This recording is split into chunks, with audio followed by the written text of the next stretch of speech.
The Crimson Circus. Chapter 1. The Beginning of Fear. Clara had always been terrified of clowns.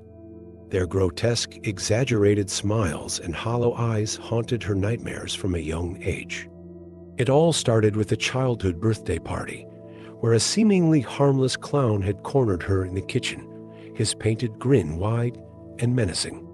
He'd leaned in close, whispering something unintelligible, his breath reeking of stale candy and cheap face paint.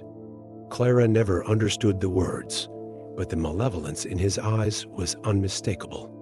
Since then, she couldn't even look at a picture of a clown without breaking into a cold sweat. Years passed, and Clara grew up, still harboring her deep-seated phobia. She avoided anything related to clowns, and her friends learned to tread lightly around the subject. Clara became a talented artist, her works dark and brooding, often depicting twisted, surreal landscapes. Her art, like her mind, was a reflection of her internal torment. One evening, while working late in her studio, Clara received a call from her estranged uncle, Samuel. His voice was gravelly, laced with urgency and fear. "Clara, I need your help," he said, skipping the pleasantries. "Uncle Samuel, what's wrong?" Clara asked, her heart pounding. "It's the circus. The Crimson Circus. I'm in charge now, and I need someone I can trust. There's something wrong here, Clara. Something evil." Clara's blood ran cold. The Crimson Circus was infamous, a traveling show known for its macabre performances and unsettling atmosphere. Her mind screamed at her to refuse, but the desperation in her uncle's voice compelled her to agree. She owed him that much.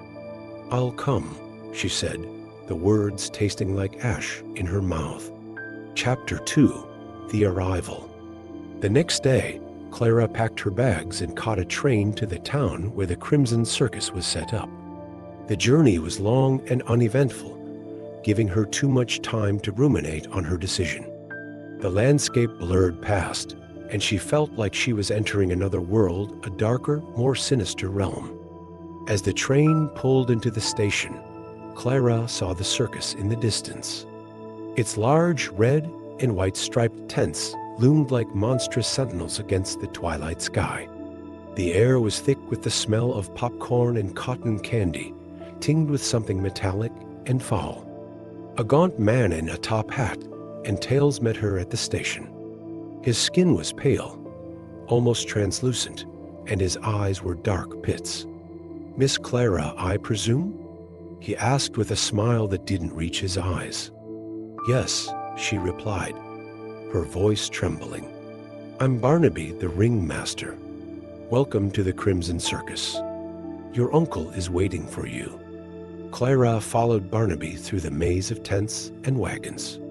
The performers watched her with curious, wary eyes. There were acrobats, fire eaters, and contortionists, all with an air of melancholy that set Clara on edge. She finally reached her uncle's trailer and knocked on the door. "Clara, you made it," Samuel said, pulling her into a tight embrace. He looked older than she remembered, his face lined with worry. "What's going on, Uncle? Why did you call me here?" Clara asked, looking around nervously. Samuel sighed, running a hand through his thinning hair. "It's hard to explain. There have been incidents. Strange, terrifying things happening at night. The performers are scared, and I don't know how to protect them." Clara felt a chill run down her spine. "What kind of incidents?" "Disappearances, whispers in the dark, shadows that move on their own. And the clowns.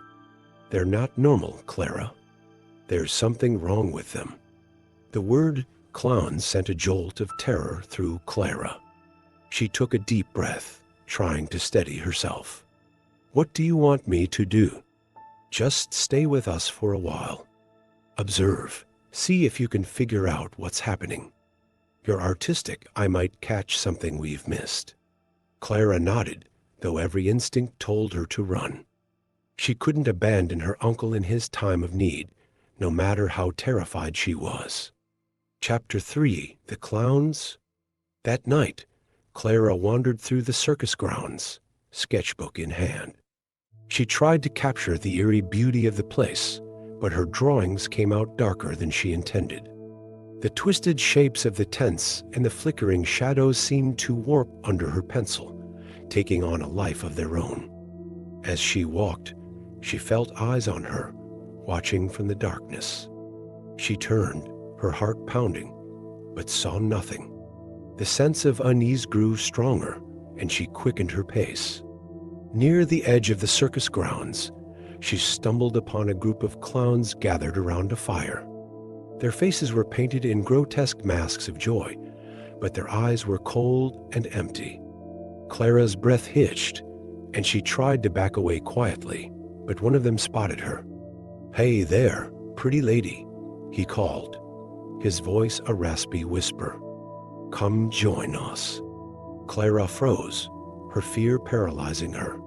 The clown approached, his grin widening.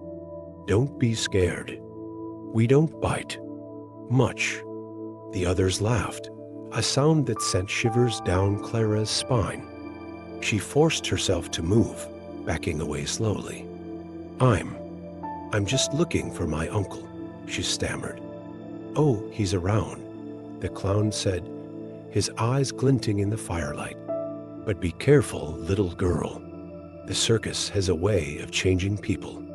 Clara turned and fled, her heart racing.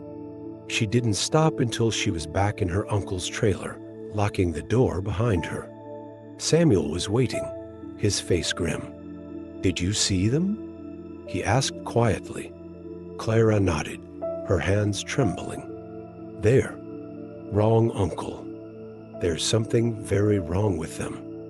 "I know," Samuel said, his voice barely above a whisper. "And I fear it's only the beginning." Chapter 4. The Dark History. Over the next few days, Clara immersed herself in the circus life, trying to understand the strange occurrences in the clown's unsettling behavior. She spoke with the performers who were reluctant to share their fears, but eventually opened up about the sinister happenings. "There's an old legend about this circus," one of the acrobats confided. "They say it's cursed. The original owner, Victor Beaumont, was a cruel man. He mistreated his performers, especially the clowns. One night, they had enough and turned on him, killing him in a gruesome act of revenge. But before he died, a contortionist added, Victor cursed the circus and everyone in it.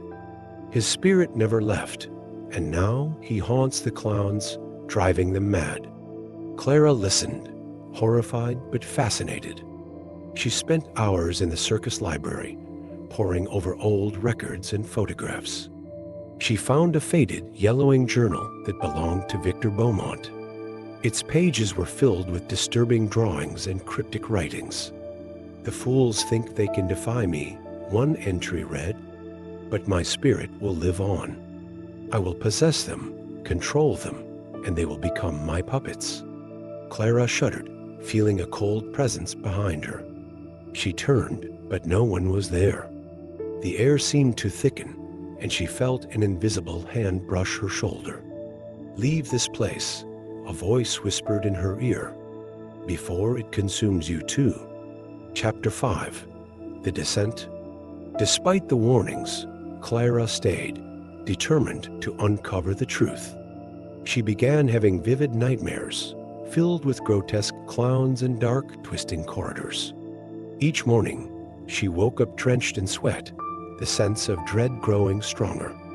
One night, she ventured into the big top, drawn by a strange, otherworldly music.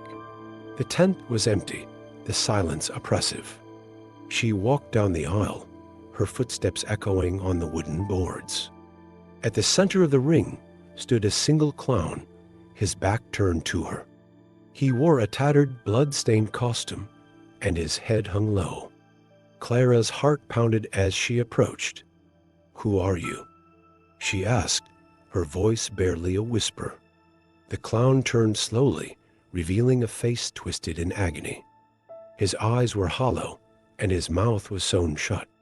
He reached out a hand, and Clara stumbled back, her mind reeling with terror. Suddenly, the other clowns appeared, surrounding her. Their laughter was a cacophony of madness, echoing in her skull. Clara screamed, but no sound came out.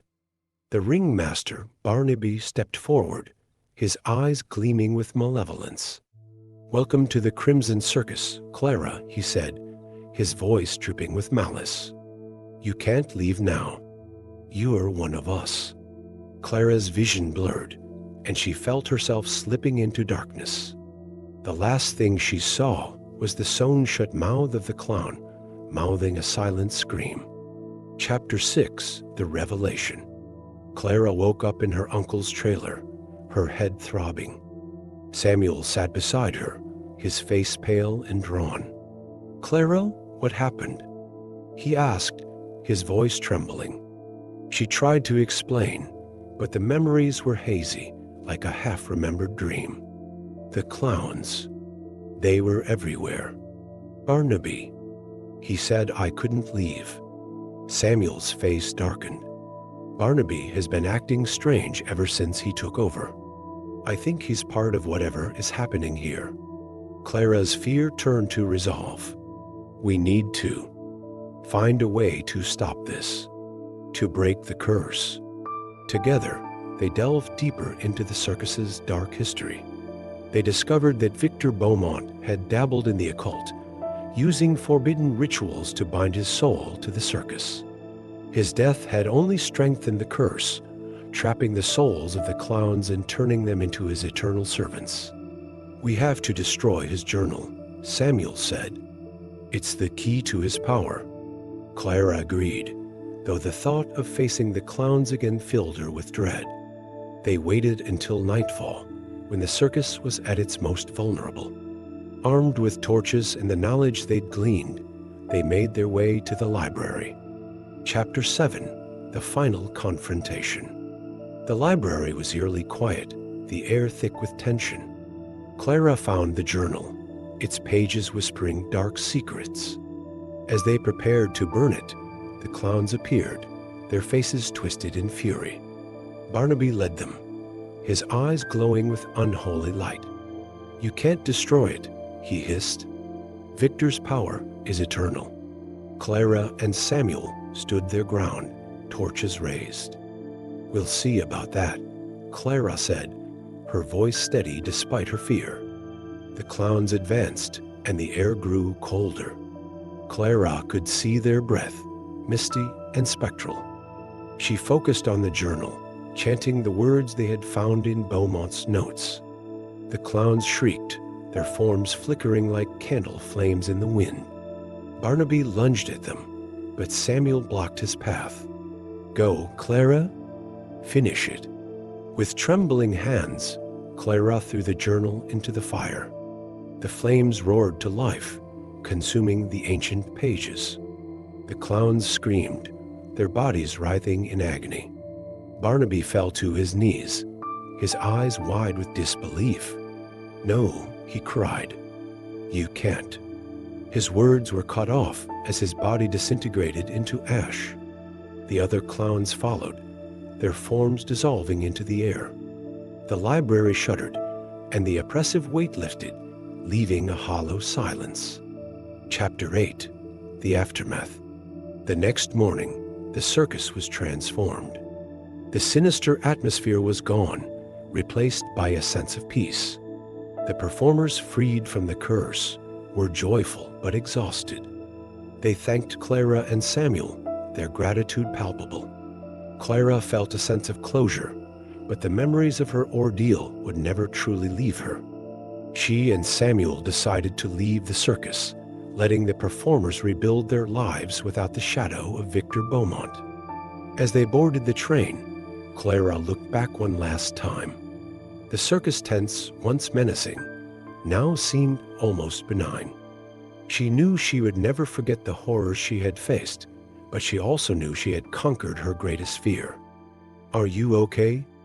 Samuel asked, squeezing her hand. Clara nodded, a small smile playing on her lips. I think so. I think I finally am. The train pulled away, carrying them toward a new beginning. Clara closed her eyes, letting the rhythmic clatter of the tracks soothe her. She had faced the darkness and emerged stronger. The Crimson Circus was behind her, but its lessons would stay with her forever. And as the miles rolled by, Clara felt a sense of hope she hadn't known in years. The fear of clowns might never fully leave her, but she had proven that she could confront it. And in doing so, she had found a strength she never knew she possessed. Epilogue: The Whispering Shadows. Years later, Clara's life had returned to a semblance of normalcy. Her art flourished, gaining recognition for its depth and emotional resonance. She moved to a small town, far from the memories of the Crimson Circus, and opened a gallery. One evening, as she was preparing for a new exhibition, a package arrived at her doorstep. There was no return address, just a plain brown box. Clara hesitated, a sense of foreboding creeping over her. Inside the box was a single item, an old, weathered clown doll with a sewn-shut mouth. Her breath caught in her throat as she picked it up, feeling the cold, malevolent energy emanating from it. A note fell out of the box, written in a familiar, scrawling hand. The circus never forgets. Clara dropped the doll, her hands shaking. She looked around, but the street was empty, the shadows lengthening in the fading light. The fear she thought she had conquered surged back, wrapping around her heart like a cold, unrelenting vice. She knew, deep down, that the Crimson Circus was not done with her. And somewhere, in the whispering shadows, she could almost hear the faint, mocking laughter of clowns.